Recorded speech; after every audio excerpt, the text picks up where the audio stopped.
Hello nth derivative આપણે અત્યારે શીખશું. તો સૌથી પેલો સમ કરીએ. y is equal to e raise to ax, બરાબર. તો આમાં સૌથી પહેલા તો આપણે જે ઉપરનું જે ટર્મ છે પાવર, એમાં કોન્સ્ટન્ટ કયો છે? x તો ના કહેવાય, કારણ કે x ફંક્શન થઈ ગયું. તો વધ્યું શું? a. તો a ને પકડવાનો, અને કોઈ પણ ડિફરન્સિએશનમાં રૂલ છે કે કોઈ પાવર હોય તો પાવર આગળ આવતો રહે અને એનું -1 થઈ જાય, બરાબર.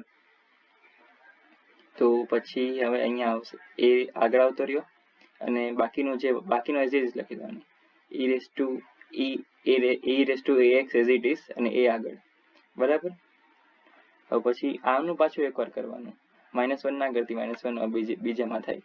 ઓકે, હવે આમાંથી ax માંથી પાછો a નીકળશે, એટલે એ પાછો અહીંયા આવી ગયો ઇન્ટુ એ સમજ, અને પછી e raise to ax as it is અહીંયા, એટલે a ઇન્ટુ એ થઈ જાય a સ્ક્વેર. હવે આનું કર, a સ્ક્વેર છે, આમાંથી ax માંથી a નીકળીને અહીંયા આવતો રહેશે, એટલે a અહીંયા આવી ગયો અને a સ્ક્વેર, એટલે a ક્યુબ અને e raise to ax as it is. Up to ચાલ્યા કરશે, આપણે 3 લેવાના અને 3 માંથી nth બને એટલે y raise to n a કી પાવર n. a કી પાવર n એટલે કઈ રીતે? પેલા 1 હતો, પછી 2 થયા, 3 થયા, એમ એ વધતા જાય છે, એટલે a કી પાવર n અને e raise to ax as it is. હવે સેકન્ડ સમ છે mx વાળો. હવે આમાંથી સેમ જેમાં a નીકળતું હતું એમાં આવી રીતે m નીકળશે પાવરમાં, બરાબર. તો હવે m નીકળશે તો m આગળ આવતો રહ્યો, a mx as it is, અને log a કેમ લીધું આપણે? કારણ કે અહીંયા a નું પણ આપણે કરશું, એટલે log a લેવાનું. ઉપરમાં નહીં આવે પણ આમાં આવશે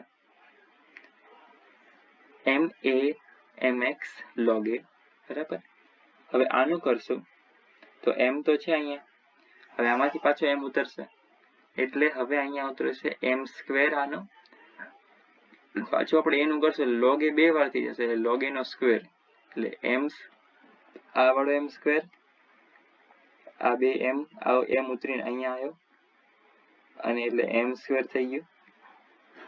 અને log છે એ log એક વાર રહેશે, અને પાછી એનું કરશું એટલે log બીજી વાર આવી ગયો, એટલે log a સ્ક્વેર થઈ ગયો. બાકી a mx as it is.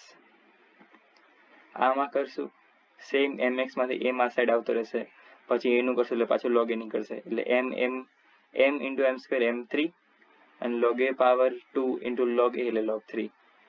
Same આવી રીતે આનું બની જાય. પાવર છે અત્યારે n લગાવી દેવાનો, સિમ્પલ. 3 છે તો અહીંયા n, અહીંયા પણ 3 છે log ની પાવરમાં, તો n. થર્ડ સમ છે આ વાળો, ઇમ્પોર્ટન્ટ છે, પૂછાયેલો છે. એમ તો બધા ઇમ્પોર્ટન્ટ છે ડેરિવેટિવના. તું થોડાક પાછળ 2-5 કરાવું હોય તો આગળ જો, તો ના હોય તો મને કે. પછી હવે આમાં આપણે કરતા હતા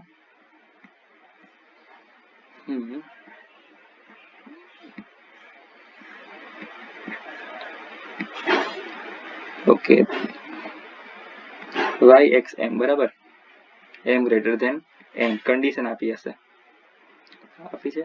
ઓકે, તો હવે સેમ જે મેં તને સ્ટાર્ટિંગમાં કીધું હતું કે mx m-1 થશે, પાવર નીચે આવે અને ઉપરમાંથી 1 માઇનસ થાય. સેમ આ નીચે આવ્યું, બરાબર, અને આમાંથી 1 માઇનસ થયું, એટલે આ અહીંયા x એઝ ઇટ ઇઝ, અને m-1 પાવરનું m-1 માઇનસ, બરાબર.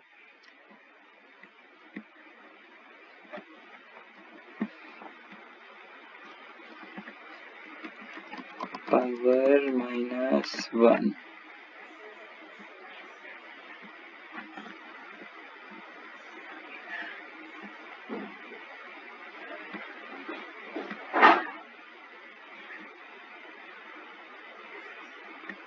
પાવર m-1 આપણે કરીએ, બરાબર, એટલે થઈ જશે.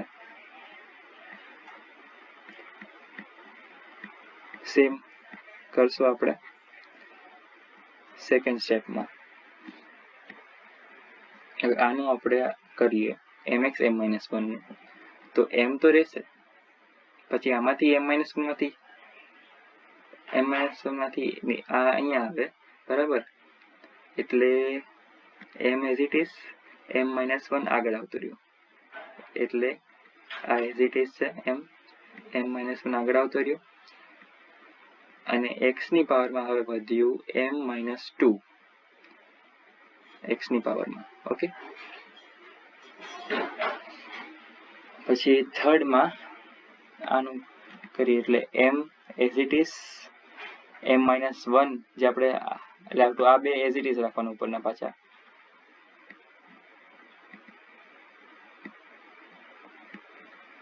અને m-2 જે આવ્યું હતું એ લઈ લેવાનું, અને પછી m-3. આને ખાલી m-3 લખી છે પણ નોટ્સમાં x m-3 આવે. સેમ એવી રીતે એનું nth કરી છે એટલે yn m-1 m-2 up to m n-1 આ ફેક્ટોરિયલ થઈ ગયો અહીંયા, એટલે પછી m-n. ઓકે,